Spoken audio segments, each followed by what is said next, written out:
এরে আল্লাহর বান্দা, কেমনে আর বুঝাইতাম? গাজীপুর 14 তলা বিল্ডিং, 11 তলায় রাত্র 12টার পরে হঠাৎ আগুন লাগলো। 11 তলা বিল্ডিং, 14 তলা বিল্ডিং এর 11 তলার ফ্লোর পুইরা প্রায় 27 জন মানুষ মরে গেছে। বিল্ডিং পালাও নাই। 14 তালার উপরের তালাও ভালো, নিচের তালাও ভালো, 11 তালায় গজব কেন? তদন্ত করে খবর নিলাম, ওখানে রাত 12টার পরে নর্তকীদের নাচ গানার মদের আড্ডা চলছিল। হরম চূড়ান্ত ভাবে মদের আড্ডা চলছিল আর নর্তকীদের নাচ গান চলছিল 11 তালার ভেতরে। আল্লাহ আর কি কুদরত দেখাইবেন? 11 তালা পুরিয়া চাই, মালিকও পুরিয়া চাই, যেই মালিক আমার ওয়াজের সভাপতিও করেছে কুমিল্লা। সব কথা খুইলা বলা যায় না, কারণ বলার একটাই কারণ, আল্লাহ জান্নাত চাই, জাহান্নাম থেকে মুক্তি চাই। ওরে এলাকার যুবক ও বৃদ্ধ বাবাজি ও পর্দার আড়ালের মা, মাদ্রাসায় কোরআন পড়ার কারণে সম্মান কমে নাই। ও পর্দার অন্তরালের মা, তুমি তো খাজা মঈনুদ্দিনের মা, তুমি তো হাফিজি হুজুরের মা, হাজী এমদাদুল্লাহ মুহাজির মক্কির মা, আল্লাহ ওয়ালার মা, নবীর বিবি খাদিজাতুল কুবরাও নারী, তুমিও নারী। আম্মা জান আয়েশা রাদিয়াল্লাহু আনহাও মা, তুমিও মা। বাদ দাও, তোমার এই এলাকায় এখন খুঁজো এমনও আম্মা জান এই এলাকার ঘরে আছে যারা তাহাজ্জুদ বন্ধ করে না। নাই নাই, আম্মা জান তুমি কেন পারবা না? তুমি কেন পারবা না রে মা? কয়দিন আর বাহাদুরি করবা?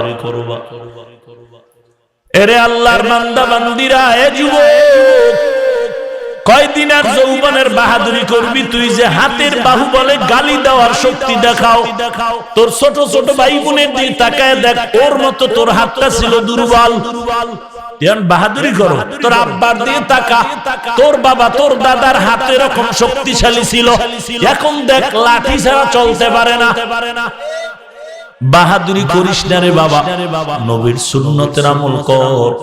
গুনাহ করে করে জিন্দেগিটা নষ্ট করেছো, আল্লাহ বলেন আমি তওবার দরজা খুলে তোরে ডাকতেছি, বান্দা তওবা কর। চোখের পানি ছেড়ে কান্না করবি, তোর জীবনের সব গুনাহ মাফ করে দিব। অতএব আল্লাহর বান্দারা আল্লাহর দরবারে মাথাটা নত করে তওবা করো। আল্লাহ, আমার মতো গুনাহগারে ময়দানে কেউ নাই। ও আল্লাহ, আমার মতো গুনাহগার কেউ নাই। এলাকার মানুষ আমারে মেম্বার বলে, আমার ইমাম সাহেব বলে, আমারে বড় মাতবর বলে, কিন্তু আল্লাহ আমি জানি আমার মতো গুনাহগার এলাকায় কেউ নাই। গুনার কারণে আমার হাত না পাক, আমার চোখ না পাক, আমার জিহ্বা না পাক, আমার অন্তর না পাক। ও আল্লাহ, আজকের এই বৃষ্টির মাঝে, বৃষ্টি যেখানে হয় সেখানে দোয়া কবুল হয়, রহমত হয়।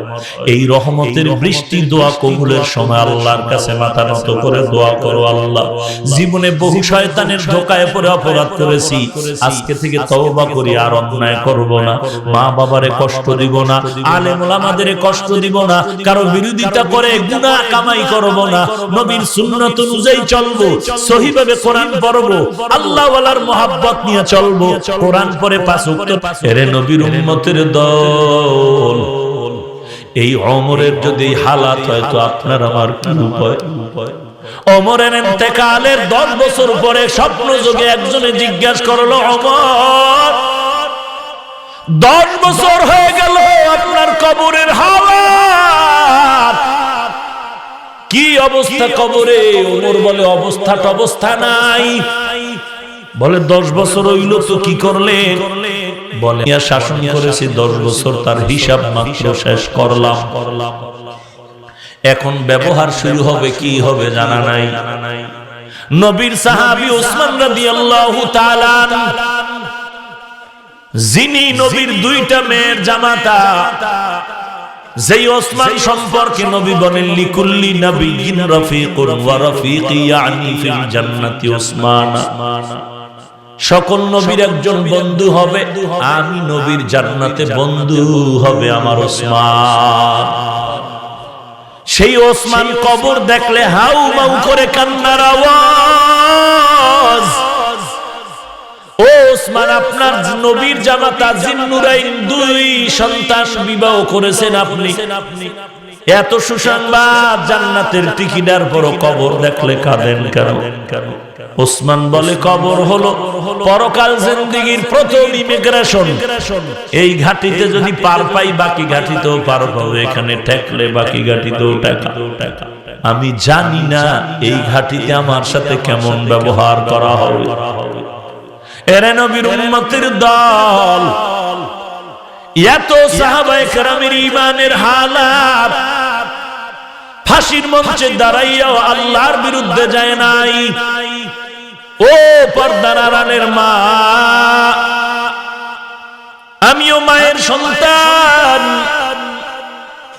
আপনিও মা, হাফেজে কোরআনের মা ও মা, আলেমদের মা ও মা, আপনিও মা, ইমাম সাহেবদের মা ও মা, আপনিও মা। মনটা কি চায় না একজন কোরআনওয়ালা সন্তানের মা বাবা হয় কবরে যাও? অনেকে মনে করে গরিব ফকির নির্ভোলাভান মাদ্রাসায় পড়ে, বড় লোক না। আসো ঢাকায় এসে দেখো ডিসি সাহেবের ছেলে কোরআনের হাফেজ, আর্মি র‍্যাব পুলিশের ছেলে কোরআনের হাফেজ। জিজ্ঞাসা করলাম ডিসি সাহেব, আপনার অভাব কিসের? ছেলেটারে কোরআন পড়ান কেন? কয় হুজুর, বয়ান শোনার পরে মাথা গরম হয়ে গেল। কয়েক মাস আগে আমার বাবার ইন্তেকাল হয়ে গেল। বাবার কবরে এখন নেওয়ার আগে জানাজা পড়ানোর ইমাম তালাশ করে পাই না। বহু কষ্ট করে এক আলেমাইনা জানাজা পড়াইলাম, কবরে দাফন করে ছাত্র দাওয়াত দিয়া দোয়া করাইলাম, কারো চোখে পানি নাই, আর আমার চোখের পানি এখনো শুকায় না। চিন্তা করে দেখলাম এমন হতভাগা কেন হইলাম? বাবা আমার কোরআন পড়ায় না, আমি ভুল করেছি। দুনিয়ার লাইনে লেখাপড়া করে চাকরি করে যেই টাকা কামাই করলাম, এগুলো খাইতে আমার 10টা সন্তান হলো শেষ করতে পারবে না। অতএব আমার বাড়ি গাড়ি টাকা লাগবে না, আমার লাগবে এখন কবরের কিছু বাজার। আমার স্ত্রীর সাথে পরামর্শ করে আমার সন্তানটারে আমি মাদ্রাসায় দিয়া কোরআন পড়াবো। কারণ আমার টাকা পয়সা চাকরি, ছেলেটা হয়তো বিদেশের সার্টিফিকেট নিয়ে 5 লাখ টাকা বেতন পাবে, লাগবে না। আমার কামাই করা টাকা খাইতে আর 100 বছর লাগবে। আমার টাকার দরকার নাই, আমার দরকার আমি ইন্তেকালের পরে যেন আমার সন্তান জানাজার ইমামতি করতে পারে। আমার ওই বাসবাগানে কবরে যাওয়ার পর আমার সন্তান যেন গিয়ে একটু কোরআন শরীফ পড়ে দোয়া করতে পারে। আল্লাহর নবী সাহাবায়ে কেরামদেরকে মানার ক্ষেত্রে এক হাদিস বলেন, আসহাবী কান নুজুম, আমার এক একজন সাহাবী আকাশের নক্ষত্রের সমতুল্য। বলে আকাশের নক্ষত্রের সাথে তুলনা দিলেন কেন? বলে আরবের মানুষ আকাশের নক্ষত্র দেখে দেখে ভাগ্যের পরিবর্তন ঘটায়, গণনা করে। আমাদের কুয়াকাটা বঙ্গোপসাগর 500 হাত পানিতে গিয়া জেলেরা জাল ফলায় ইলিশ মাছ ধরার জন্য। যেখানে কোনো স্যাটেলাইট চলে না, ইন্টারনেট চলে না, কোনো নেটওয়ার্ক নাই, ও জেলে ভাই 500 হাত পানিতে গিয়া যখন তুমি ইলিশ মাছ ধরার জন্য জালটা ফালাও, অনেক দূর অনেক দূর অনেক দূর, তুমি ওখানে গিয়া কিভাবে দিক নির্ণয় করে চলো? জেলে ভাই বলে, ভাই জান আমরা নক্ষত্র দেখে দেখে পথ চলি। আল্লাহর রাসূল বলেন, হে উম্মত, সাহাবায়ে কেরাম আমার এক একটা নক্ষত্রের মতো। নক্ষত্রের মাধ্যমে মানুষের যেমন ভাগ্যের পরিবর্তন উন্নতি সাধন করে, তোমরা আমার সাহাবাদেরকে অনুসরণ করে করে তোমাদের জান্নাতি পথে ভাগ্যের পরিবর্তন ঘটাইয়া আমলের লাইনে আগায় যাও। এখান থেকে স্পষ্ট ঘোষণা, যেই মুমিন বলবে আমরা সাহাবী মানি না, সাহাবায়ে কেরামের সমালোচনা করে উম্মতের মাঝে ঘৃণা জমাতে চায়। আমি বলবো আল্লাহর কসম, এদের মতো পৃথিবীতে শ্রেষ্ঠ বেয়াদব আর কেউ নাই। বলবেন এত বড় সাহস কার সাহাবাদের বিরুদ্ধে কয়? আপনার ডানে বামে বহু পণ্ডিত আছে, নাম কইলে অর্ধেক হয়ে যাবে। বলবে হুজুর আমি কই না, তোর গুরু কয় গুরু। তুই যে গুরু ঠাকুরের মানুষ, সেই ঠাকুর সাহাবীরে গালি দেয়। শোন শোন, তাজা খবর শোন। এক সপ্তাহ আগে বয়ানে আসলাম ফরিদপুর, আর বেশি ভিতরে যাইতে চাই না। বয়ানে উঠার আগে এক মাওলানা বললেন, হুজুর আমগো এলাকার এক মুফতি সাহেব, দামি মুফতি, এলাকার একজন সাধারণ মানুষ একটা নবজাতক শিশু নিয়ে গেল, দোয়া নিবে, একটা নাম রাখবে। মুফতি সাহেব জিজ্ঞাসা, কি নাম রাখতে চাও? কয় ওমর রাখতে চাই। ওমর। মুফতি সাহেব কয় খবরদার, ওমর নাম রাখবি না, ওমর হলো উশৃঙ্খল। কি দালাল হয়ে গেলেন? তা জোরে কর নাউজুবিল্লাহ। ভাইরা আমার, কি খারাপ লাগতেছে না? মোনাজাত দিয়ে দিব।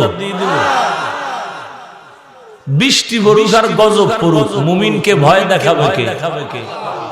এত টেনশন কেন? আমি যতক্ষণ এসে ততক্ষণ ভয়ে থাকেন। পারবেন ইনশাআল্লাহ। এত টেনশন করেন, কত যুদ্ধ এখনো বাকি রয়ে গেছে। এই বৃষ্টি দেখলেই যদি ভয় পান, এমন আমল আর রুহানিয়াত বাড়াইতে পারেন না যে আপনার আমলকে দেখলে বৃষ্টি ভয় পাবে।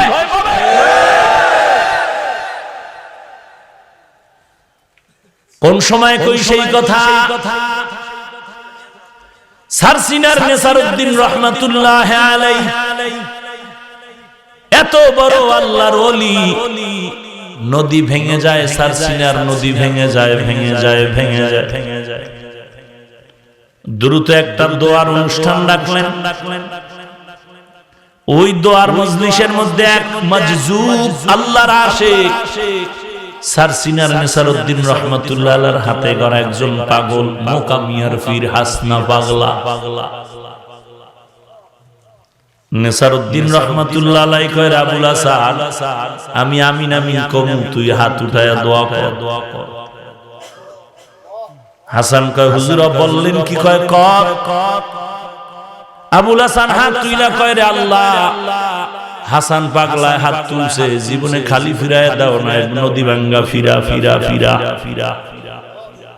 এটা কইতে না কইতে হাসান নদীতে ঝাঁপ দিল। যাচ্ছে, নদীর ভেতরে যাচ্ছে। নেসারউদ্দিন কয়, ধর তারে ধর। লোকেরা লাফ দিয়া যত দূর গিয়া তারে আটকায় ধরলো, সেই পরিমাণ আজও পর্যন্ত নদীতে চর পড়ে গেল।